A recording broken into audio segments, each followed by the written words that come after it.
La historia nos pertenece, nos otorga elementos para comprender el presente y, por lo tanto, actuar conscientemente en él. Interruptus. Escucha y comparte con nosotros la idea de que el pasado constituye lo que somos y lo que seremos en el futuro. Interruptus. Hacer época no es intervenir pasivamente en la cronología, es interrumpir el momento. Interruptus. Pasado es presente.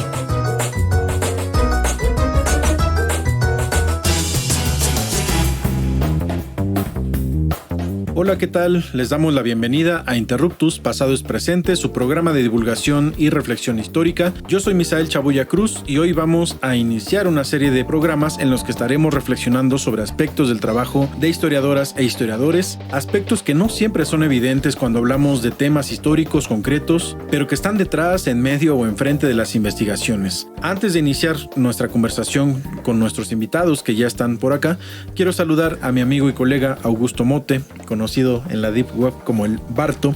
¿Cómo estás? ¿Qué tal, Misael? ¿Qué tal? ¿Cómo andamos? A todo nuestro público que nos escucha, pues les mando un saludo, ¿no? Y vamos a tener un tema bien interesante, pues que también, ¿no? Nos va a enseñar un poco, ¿no? Sobre la forma en la que se hace investigación histórica y, digamos, ¿no? Desde una perspectiva teórica y también las vinculaciones, ¿no? Que incluso emocionalmente no podemos tener nosotros como investigadores a la hora de acercarnos a un tema. Sí, exacto. No es hablar de la historia como una disciplina fría, objetiva, entre comillas, sino, bueno, ver la dimensión política también que está ahí detrás, lo emocional también, lo duro que puede llegar a ser el pasado. Y bueno, pues como ya les anunciaba, hoy iniciaremos justamente una serie de programas, conversaciones sobre fundamentos políticos, ideológicos, filosóficos, éticos y culturales de la disciplina histórica, y en particular nos centraremos el día de hoy en memoria e historia como elementos de la construcción del discurso histórico. Para ello, pues contamos con la presencia de dos amigos y colegas, ambos egresados de la maestría en historia de la heroica, histórica y honorable Escuela Nacional de Antropología, la ENA. Ellos son Orlando Valderas Martínez, tlaxcalteca de origen, quien ha trabajado temas sobre magnicidios y persecución política y guerrilla en Oaxaca, e Ildefonso Tlayotzin Leonides Luna, guerrerense, que ha investigado sobre migración, ritualidad, danzas en Guerrero y recientemente formaron parte del Mecanismo para la Verdad y el Esclarecimiento Histórico, el famoso ME. ¿Cómo están? Bienvenidos. Hola. Muy bien, muchas gracias, amigos. Hola, ¿qué tal? Augusto, Misael, muchas gracias por la invitación y un gusto estar en Interruptus. Bueno, pues el gusto es nuestro, ya son viejos amigos, ¿no? De acá del programa y pues ya saben, ¿no? Cómo está la dinámica. Ya se la saben, ¿no? Ya saben, no se va a salir. No es cierto, ¿no? Y pues bueno, ¿no? Para iniciar la conversación del día de hoy, ¿no? Yo quisiera preguntarles, Orlando y Ildefonso, para abrir esta conversación, pues, ¿cuál es la importancia, ¿no? del rescate de la memoria, sobre todo, ¿no? de procesos que todavía continúan abiertos, ¿no? Pienso principalmente en temas como terrorismo de Estado, ¿no? O lo que comúnmente también se conoce, ¿no? Como la guerra sucia en México u otros lugares también. Sí, bueno, pues yo creo que es muy importante porque justamente rescate de la memoria, pues, es parte de reivindicar a las víctimas, de las familias de las víctimas, a los sobrevivientes, ¿no? Muchos de ellos que siguen con vida. Y bueno, es parte yo creo, de esta parte de la reivindicación, de las cuestiones de memoria, de verdad, de justicia, ¿no? Entonces, justamente tener estos acercamientos, tener estas pláticas con estos colectivos, bueno, pues gira en torno inclusive de la labor de las ciencias sociales, ¿no? Entonces, bueno, para mí creo que es fundamental esta labor y creo que, bueno, pues es un gran tema y justamente, ¿no? Desde diferentes ciencias se puede abordar. Creo que hay una serie de ciencias que pueden ayudar a estos procesos de la memoria, ¿no? Desde la propia antropología, que tiene igual una visión, ya ha trabajado el concepto, ¿no? Y eso, bueno, aunado a estos procesos testimoniales de la historia oral que tienen que ver justamente con la recuperación de estos testimonios, ¿no? Y desde su propia vivencia, desde sus propias narraciones y desde su propio proceso, ¿no? Sí, en este sentido, pues también creo que la memoria justo nos ayuda a conocer y a explicar a estos acontecimientos represivos que están relacionados con la violencia política de Estado, en este caso con lo que pasó durante las décadas de los 60, 70, 80, y nos ayuda también a entender a estas disidencias políticas, ¿no? Es decir, quiénes fueron las guerrillas, los estudiantes, los campesinos, los afrodescendientes, personas que se opusieron a proyectos de modernización, la comunidad LGBT. Entonces nos ayuda a conocer todas estas disidencias y también a conocer quiénes aplicaron esta represión en contra de ellos también. Me parece que eso también es algo que nos ayuda a la memoria.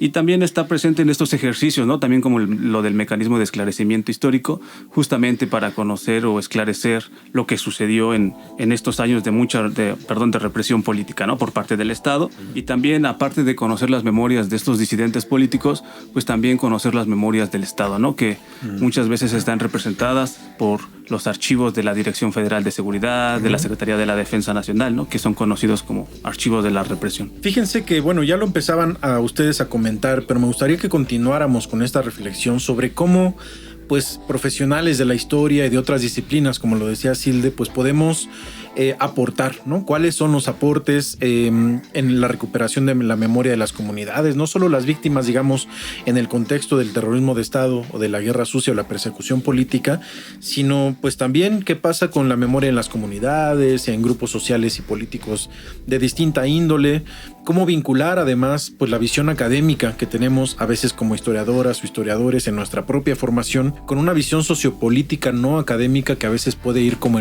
por otros sentidos, ¿no? Con la búsqueda de la justicia, con la construcción de memorias que no tienen que ver con contextos, con conceptos, con metodologías científicas y que bueno, a veces como historiadores o historiadoras llegamos y quizá les queremos como revelar la verdad entre comillas. ¿Qué opinan de ello? Bueno, pues creo que toda esta formación que tienen las personas de humanidades es muy importante justamente para estos, tanto lo mencionabas como estos procesos de justicia, pero también estos procesos de memoria. Creo que la universidad nos dan ciertas herramientas para poder abordarlo. A lo mejor creo que no somos tan conscientes o inclusive los planes de estudio no van un poco enfocado a esa parte como de justicia, en el concepto amplio de justicias, ¿no? Y también de derechos humanos que no van un poco enfocado o no va tan enfocado a lo mejor, pero ahí tenemos esas herramientas, ¿no? Justamente el trabajo con los archivos, el levantamiento testimonial, la historia oral, y creo que justamente parte de esa labor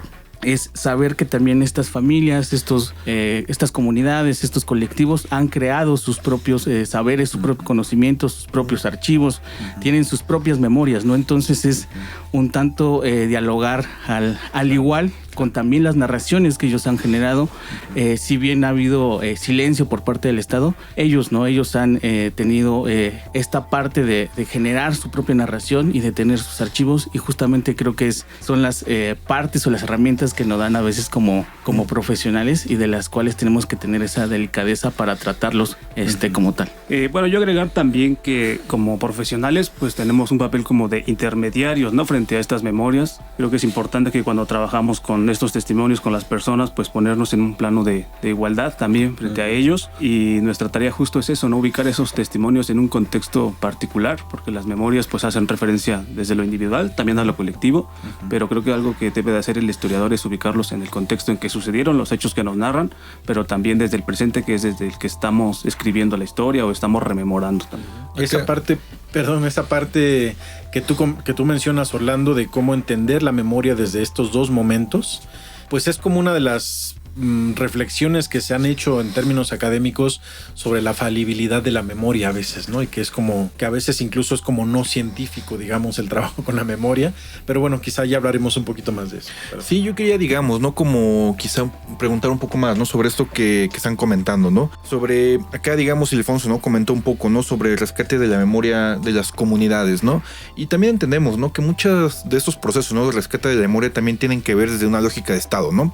Sobre todo en contextos en donde se cambia de régimen, por ejemplo, ¿no? En el 2000, la creación de la FEMOST con Vicente Fox, y ahora, ¿no? En 2018, con la llegada, ¿no? de Andrés Manuel a la presidencia, como también, ¿no? se crea este mecanismo, ¿no? Pero digamos, no es la única forma, ¿no? en la cual se rescata, ¿no? todos estos, o hay un rescate de memoria, sino que previo, ¿no? por ejemplo, a la formación, ¿no? de estas fiscalías o estas comisiones, pues digamos, ¿no? las comunidades ya lo habían hecho anteriormente. Y quisiera que nos platiquen, antes de ir a la pausa del programa de hoy, pues cómo es que ha sido ese rescate, ¿no? O algunos ejemplos, ¿no? De cómo algunas comunidades han tratado de rescatar su propia memoria, digamos, frente a estas violencias de Estado. Sí, bueno, como bien lo dices, pues hay, podría haber varios ejemplos, ¿no? O sea, van desde a veces estos tipos de archivos que ellos han recuperado, que se han organizado, a lo mejor con otro tipo de financiamiento que no sea el del Estado, con ONGs, que han creado comunidades, ¿no?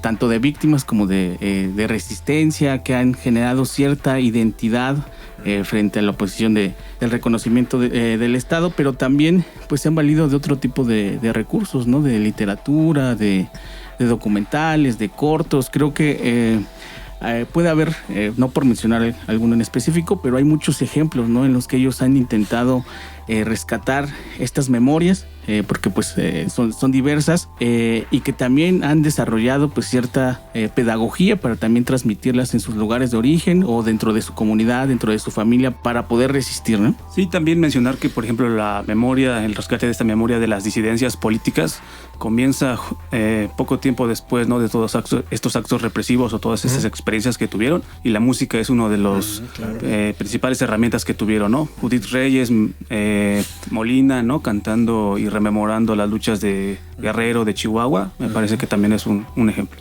Claro, y poco explorado aparentemente, ¿no? Aunque yo creo que sí hay cosas muy escritas sobre la música, y pues que tiene que ver también con la sensibilidad, ¿no? El arte, ¿no? El teatro también es una de las formas de recuperación de la memoria. Vamos a seguir hablando sobre eso, queridas amigas y amigos. Vamos a un breve corte. Como escuchan, estamos conversando con los historiadores y etnohistoriadores Orlando Valderas e Ildefonso Leonides sobre historia y memoria en la construcción del discurso histórico. Recuerden seguirnos en nuestras redes sociales, en todas las redes sociales como Interruptus. También sigan y escriban en las redes sociales de Radio Ciudadana y del Instituto Mexicano de la Radio. No se vayan, volvemos en unos minutos.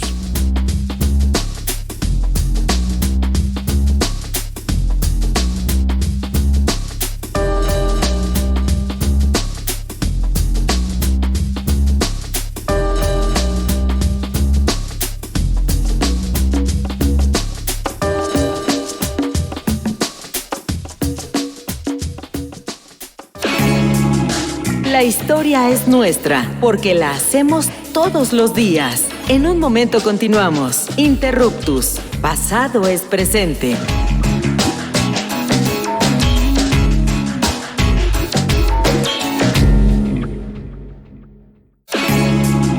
No somos los mejores del mundo, pero sí los mejores del rumbo. Continuamos en Interruptus, conocimiento histórico para que no te tuerza la policía intelectual.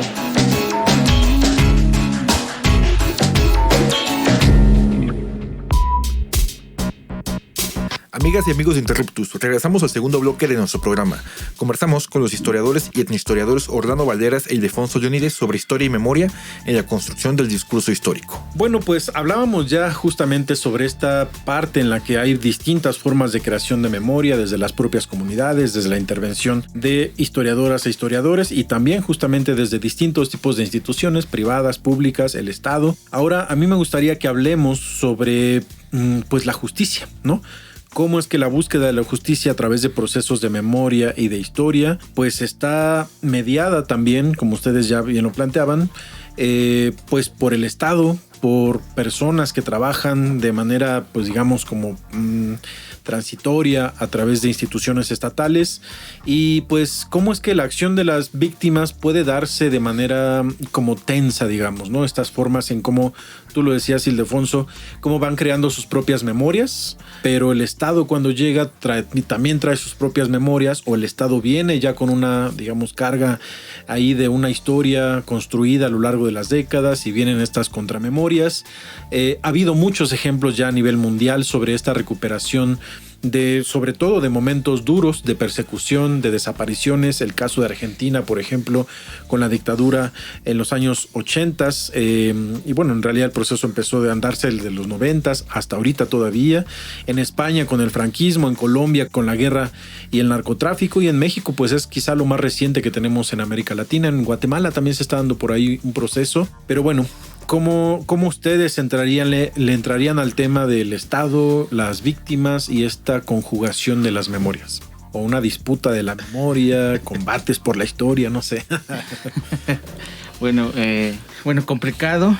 Creo que siempre todos estos procesos de memoria, cuando son también parte de estos tipos de procesos muy violentos, pues siempre van con parte de que se pide la justicia, ¿no? Entonces siempre está memoria, justicia, verdad, no repetición, ¿no? Entonces justamente los casos que tú pones son muy interesantes, muy complejos cada uno de ellos. Y bueno, me gustaría mencionar justamente, ¿no?, sobre el término de las justicias, ¿no?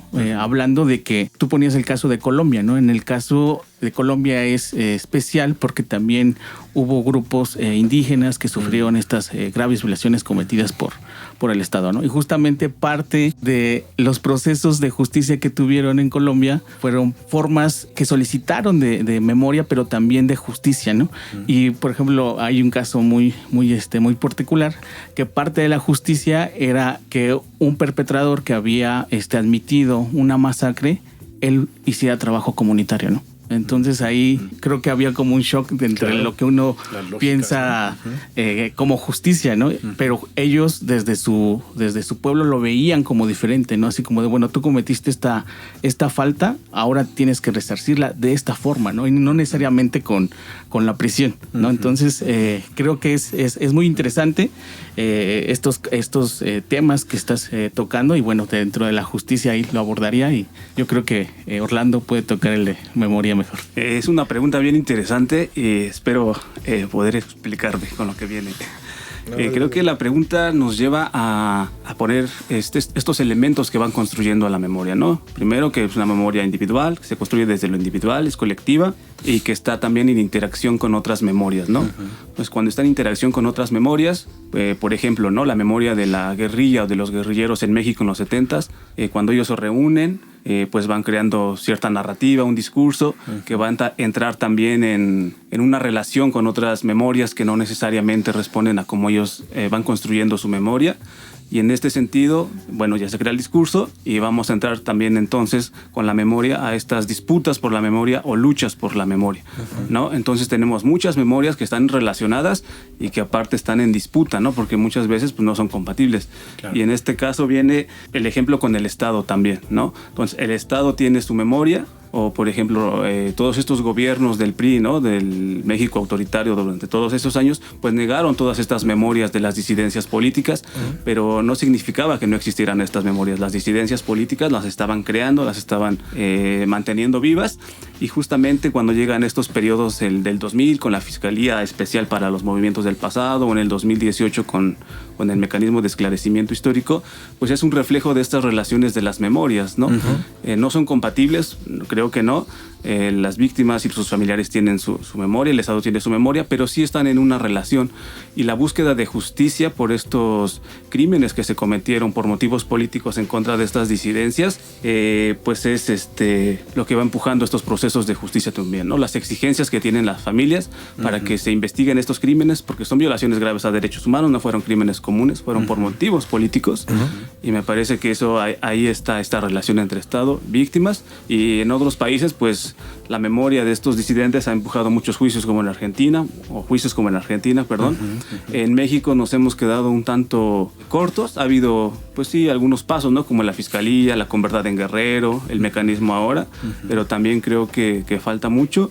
Y lo importante es ver esta relación Estado y colectivo, ¿no?, que siempre va a estar ahí como una disputa por la memoria, ¿no? Exacto, ¿no? Yo puedo, digamos, ¿no?, observar una relación tensa, ¿no?, entre el discurso estatal, ¿no?, y el papel, ¿no?, en este caso o las voces, ¿no?, que tienen tanto las víctimas, ¿no?, y los familiares de muchos de estos procesos, ¿no? Y pues es algo que no es nuevo, se ha visto, ¿no?, quizá algunos ejemplos en otros lugares, y que digamos, ¿no?, la sociedad en este caso, ¿no?, pues de alguna u otra manera, ¿no?, ha empujado pues a que se lleven a cabo, ¿no?, el esclarecimiento de muchos de los crímenes, ¿no?, del pasado. Y a mí digamos, no me entra como una duda, ¿no? ¿no? Pues en la investigación histórica o en la investigación de todo tipo, ¿no? De cierta manera, pues el momento de escoger nuestros temas, audiencia, pues de alguna otra manera, ¿no? Pues tenemos una carga emocional, ¿no? Al escoger lo mismo, ¿no? Ya que muchos de estos nos interpelan por cuestiones, digamos, personales o por cuestiones, ¿no? Meramente de interés, ¿no? Pero acá en el caso, ¿no? De estudiar, ¿no? Cuestiones de terrorismo de Estado, pues sí se puede observar, ¿no? Muchos casos una empatía, ¿no? Con el papel de las víctimas, ¿no? Y de los familiares. Y yo quisiera preguntarles, ¿no? Orlando y Ildefonso, pues ¿cuál sería, digamos, en este caso el papel del investigador y su vinculación emocional con esos testimonios, ¿no? O con las víctimas de las violencias de Estado? Bueno, pues creo que de primera instancia es pues manejarse con el mayor respeto, ¿no? Creo que estas labores de escucha son muy importantes y a la vez muy impactantes en los investigadores, en las personas que están escuchando, ya sea en un testimonio para investigación, a lo mejor un poco más privado, o a lo mejor en estos espacios, llamarles como foros, diálogos que se han hecho por la paz, por la verdad, ¿no? En las que suben personas sobrevivientes o víctimas y dan su testimonio, ¿no? Ese impacto creo que se tiene que llevar con mucho respeto, y creo que se tiene que tener cierta sensibilidad de no banalizar lo que te están comentando, ¿no? Y también una responsabilidad, ¿no? De qué tomar y cómo abordarlo, cómo tomarlo para la investigación. Creo que es muy relevante. Porque además pues es todo un proceso, ¿no? Muchas veces se construyen lazos de confianza, de empatía, vínculos, ¿no? Inclusive hasta un compromiso con los sobrevivientes o con las familias de las víctimas. Y creo que es todo un reto para el momento de escuchar cómo es que se tiene que integrar a la investigación, ¿no? Entonces, creo que también no estamos a veces preparados o no somos conscientes de todo lo que escuchamos. Muchas veces lo hacemos hasta que transcribimos, hasta que escuchamos nuestras propias grabaciones, que decimos, bueno, me dijo muchas cosas muy impactantes que a lo mejor no reflexioné en ese momento, y bueno, era de una gravedad pues muy compleja, ¿no? Entonces creo que sí, tienes toda la razón, Augusto. Es una parte muy del investigador que muchas veces no estamos preparados, pero que bueno, se va desarrollando también con este tipo de labores. Pues también agregar a lo que dice Ildefonso, que cuando trabajamos con personas, con temas tan recientes, del pasado reciente, pues lo que tenemos que tener también en cuenta es que antes de que sean nuestros sujetos de investigación o verlos de esta manera, yo creo que tendríamos que entenderlos a ellos más bien como personas, ¿no? Son personas,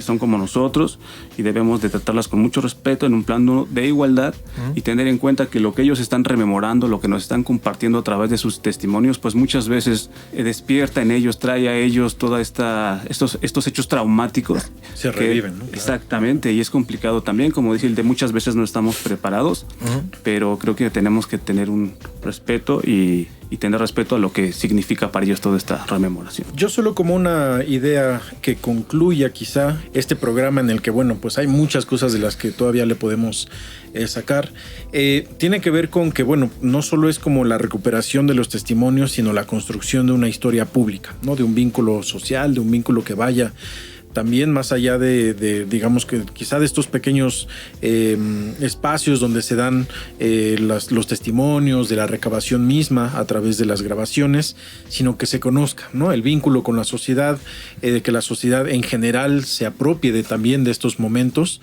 pues quizá podría incluso garantizar como la idea de no repetición, ¿no? Que la sociedad esté pendiente de que estas cosas sucedieron en el pasado, que además hay gente que vive todavía de ese pasado doloroso, y que se esperaría que cosas como las que sucedieron en los 70s, en los 80s, en los 90s no se vuelvan a repetir, aunque bueno, en nuestro caso, en nuestro país tenemos muchos casos abiertos, tan solo uno de ellos es el caso Ayotzinapa, ¿no? Pues bueno, querida audiencia, con esto cerramos nuestro programa de hoy. Así es, Misael, así es, nuestra querida audiencia. Y pues, antes que nada, Orlando y Ildefonso, pues quisiéramos agradecerlos, ¿no? Por haber estado aquí con nosotros y haber compartido sus experiencias de investigación. Muchas gracias. No, pues el gusto es nuestro. Y bueno, pues amigas y amigos, hemos llegado al final. Y pues como siempre, ¿no? También agradecemos al Instituto Mexicano de la Radio por este espacio que es público, ¿no? Y en particular a Edgar Zárate, que nos acompañó hoy en los controles técnicos, y a Hernán Nájera, nuestro productor estrella. Los invitamos a participar con sus preguntas y comentarios a través de las redes de Radio Ciudadana y a a través de la página imer.mx/programas. Hasta la próxima. Adiós. Adiós.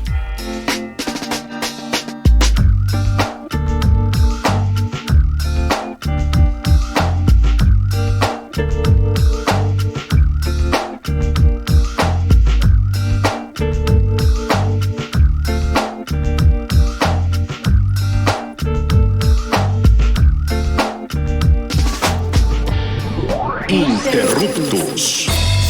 Los esperamos la próxima semana para seguir indagando en la diversidad cultural y social de México desde la mirada histórica. Interruptus.